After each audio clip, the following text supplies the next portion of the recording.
ومره.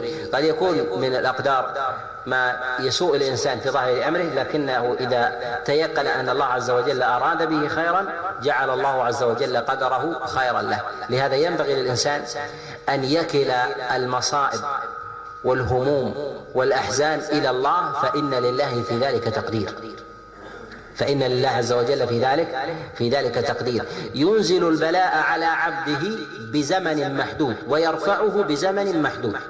النبي عليه الصلاة والسلام أنزل الله عز وجل عليه بلاء متعددا، فأشد الناس بلاء الأنبياء، فالصالحون الأمثل فالأمثل. ولهذا النبي عليه الصلاة والسلام كما ذكر ابن إسحاق أنه حبس في شعب مكة 3 سنين، وكان النبي عليه الصلاة والسلام في ذلك ألا يدعو ربه؟ قطعا أنه يدعو ربه، ولكن لماذا أخر الله عز وجل الإجابة؟ لأن الله عز وجل يريد الإخراج في زمن معين، وهذا الزمن يتوافق مع خير لمحمد عليه الصلاة والسلام. يوسف عليه السلام كم لبث في السجن؟ بضع سنين، وهذه السنين أما كان يتضرع لله عز وجل؟ يتضرع.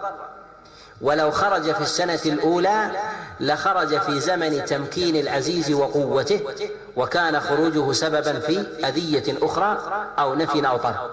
ولكن الله جعل إخراج يوسف عليه السلام في زمن فقر ومجاعة حتى يتزامن مع نصرته وتمكينه، مع النصرة والتمكين. وتجد الإنسان يتضرع لله عز وجل يريد أن يرفع البلاء به هذه الساعة، والله عز وجل لديه حكمة أنه كما أنزل عليك البلاء بدقيقة وثانية يرفع الله عز وجل عنك البلاء أيضا بدقيقة وثانية. فأحسن الظن بالله، فلله عز وجل في ذلك فرج، لأنك لو خرجت الآن لازداد الأمر سوءا، ولو خرجت في ذلك الأمر الذي قدره الله عليك لرفعت يديك وقلت الحمد لله أني لم أخرج قبل ذلك. ولهذا ينبغي للإنسان أن يجعل الأمر لله. ولهذا